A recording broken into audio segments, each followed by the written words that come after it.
Hey there, BookTube. Noah. Everyone who reads and must converses the channel. Today I'm talking about the final half. This is a four-part kind of series. Kingdom Come by Mark Waid, illustrated, drawn by Alex Ross. It's an amazing four-part series, four-part story, and my fellow uh, book clubbers, Steve Donahue and Matthew over at Mayberry Book Club, have been doing videos for each part. I jumped in and am only doing two videos, one for the first half, one for the second half. Um, this is like the creme de la creme of art in comic books, though. Alex Ross is an amazing person, amazing uh, artist. Now, I will say, just like other things that I've come in contact with Alex Ross, the Marvels story, series that he did, it's amazing. The more that you know about Marvels, or in this case, the DC universe, the more you're going to get out of this book. Because it being so short, okay, this is a storyline that if these were regular comic books and they wanted to do this kind of story arc, this might take, you know, a year or more to go through and do this storyline with all of its complexity and how many different characters and things like that are in it. They would do crossovers, they would do all this kind of thing. But with this, what you might get is two or three panels.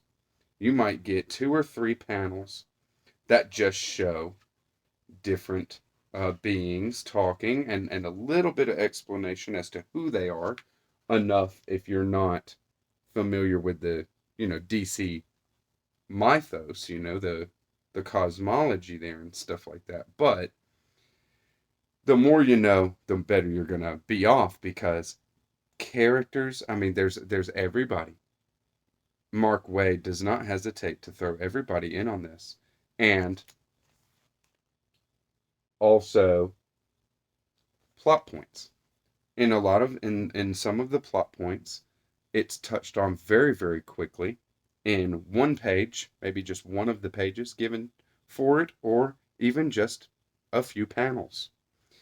And you can extrapolate from that a lot more of the story. And it's very intriguing for me, especially in the way that I read graphic novels, because I do read graphic novels very quickly. It's not something that I get into too much. And these kind, something like Kingdom Come and Marvel's there, both allow me to think on them a lot, you know? And I don't sit and think on graphic novels a lot when I read them. I let the images and the dialogue just kind of wash over me. So, in the second half of this, I mean, it's just very high pitch. It's an awesome ending. It's an awesome climax to this story, and we have the return. I mean, of Shazam is what it comes down to, and the gulag. This gulag has been built. This giant jail for metahumans. These beings that are very overpowered, and they are all in there together being, kind of lectured by Superman and stuff. It's ridiculous. And it's just a powder keg. It's referred to as a powder keg a couple of times. And it's just a bad idea. Everybody kind of knows it. They don't know what they're really doing with it, except for they're just following Superman's lead, right? That's what it comes down to. They're following Superman's lead. He's the leader. And it brings up another kind of thing. It's kind of a complex work when it comes down to it. Superman is an alien, right? And so Superman has always been, this kind of, they call him a Boy Scout. He's a do-gooder. He's a goody-goody. He's this kind of thing. Well, then what is it? He's, showing us how to be the best type of human. He's not human. You know what I mean? And there's where the problem is. Things like Batman having a problem with him in some of the story arcs. Definitely Lex Luthor hates this kind of thing, right? And it's the whole thing behind Lex Luthor's idea. But I can't help but think, if there was this kind of being in some kind of way, would Lex Luthor, there would no doubt be Lex Luthor types, people who were just like, it doesn't matter if this person is right or wrong, teaching us right or wrong. They're not a human being. Get them out of here. Get them out off of our planet. Subdue them. They're not going to be the world police. This kind of thing, right? And Lex Luthor's a bad guy. Although, of course, in the comics here, Lex Luthor does bad stuff. He allows his end to justify whatever means that he has. And in this, it is just going back and forth between Lex Luthor's whole operation there. Batman is with him. They have the younger metahumans that are on Batman's team, kind of, and then there is Superman and the Justice League, and the ones that are keeping an eye on the Gulag, kind of standing around. Just kind of standing around. Just like, okay, well, what do we do?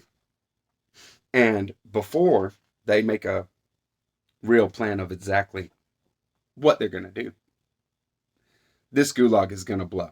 The metahumans that are inside are going to destroy it from the inside out, free themselves, and they're pissed. And it's crazy.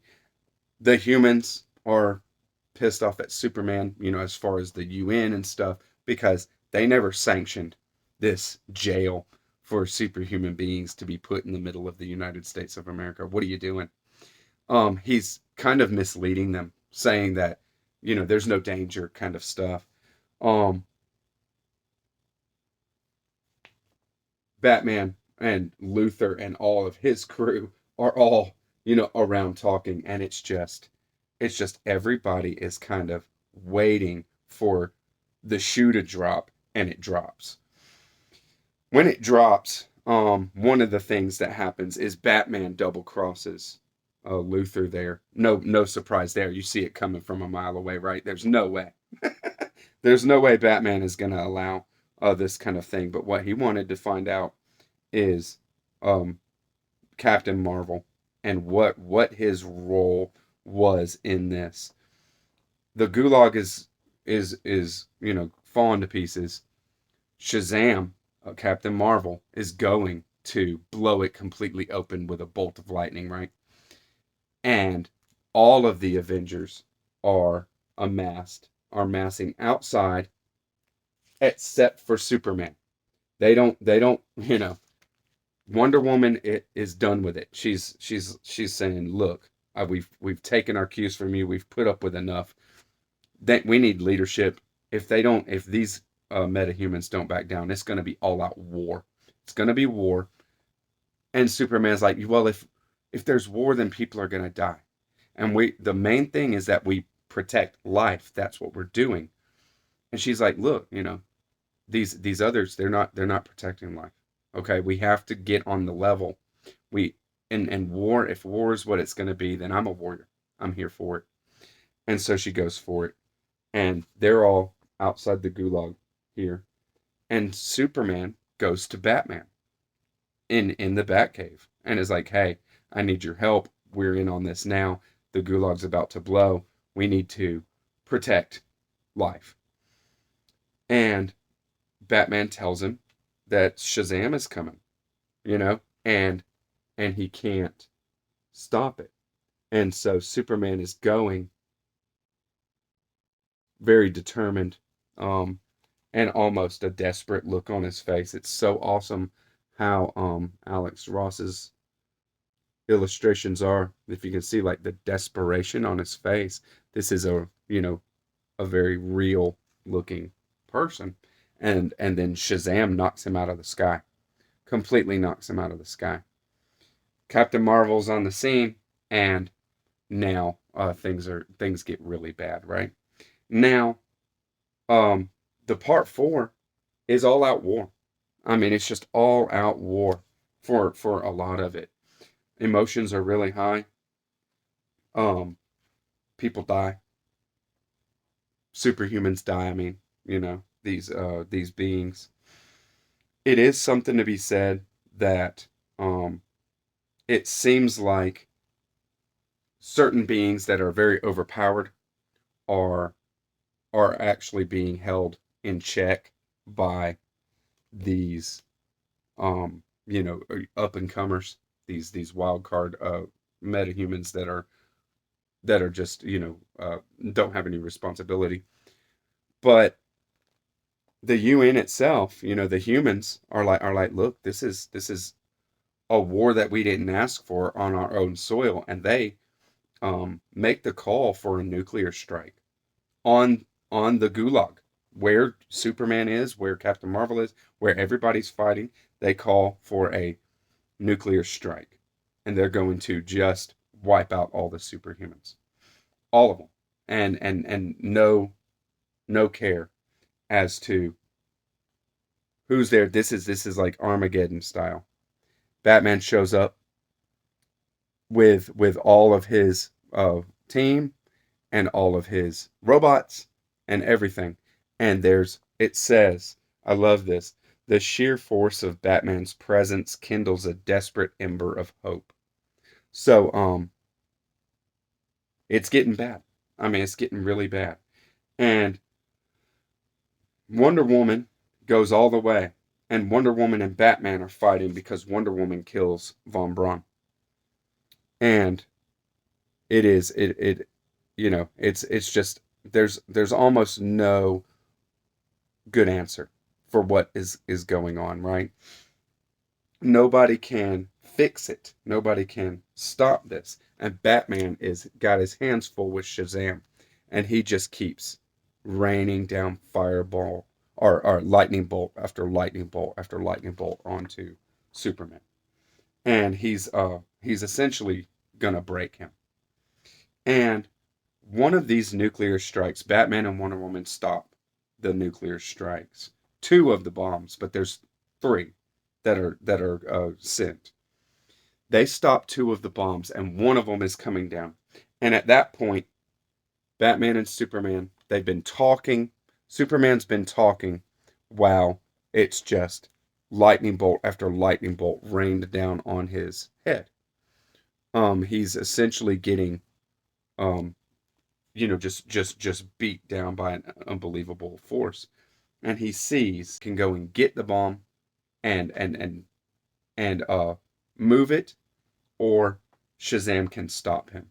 Superman says, I'm going to stop this bomb from killing everybody. Or you can have the bomb hit. You can stop me. You decide whether you stop me or not. And he flies off. Right? And in an ultimate, he says, again, he says his magic word. And Captain Marvel flies up, and you think, right when you think he's going to stop Superman, he throws Superman back to the ground, and he goes and grabs the nuclear warhead himself and takes it up into the sky, and with this ultimate self-sacrifice, he essentially saves a lot of um, the superhumans. Green Lantern helps out with it too. It's still desolation. But Shazam, Captain Marvel, uh, sacrifices himself in this, and there we have like the real act that it takes to see what is necessary. What is it that it's going to take to really you know get on the other side of it, fix things in any kind of way? Well, people have to be willing to take it themselves, take it upon themselves. And it's a tragic character. It's a tragedy what happens with Captain Marvel, sure. And it is, but it's ultimately like the highest lesson that there can be is that you don't shirk responsibility. Even though he was not responsible for his place, he's been brainwashed and he was put in this by Lex Luthor or whatever. He still is responsible for his actions and what he's doing. And ultimately makes the entire most, like the most human decision, the most wholly human, whole WHOLE decision to self-sacrifice in that way, right? Um, all these so much death happens that Superman loses it. See, he's going all the only reason Superman is there is to protect life. That's his whole thing, is to protect life, and he loses it, and he goes to the UN and is going to bring the building down on the ones that sent the nuclear warhead. And our guy Norman McKay, the guy who has been, we've been following this whole time, he tells him what, exactly what it needs to be, that he has lost his understanding of what humanity is at that point. That to do that, to self-sacrifice, is human. To lash out in hate and to cause this destruction that Superman is about to do is the loss of humanity. And he brings Superman down from the edge there, There is a good number of heroes that survive, but I won't give you any more because that's enough. If you like it, experience it. It's great. I've read it time and time again, and it's always good. So thank you very much, BookTube. Catch you on the next one. Bye bye.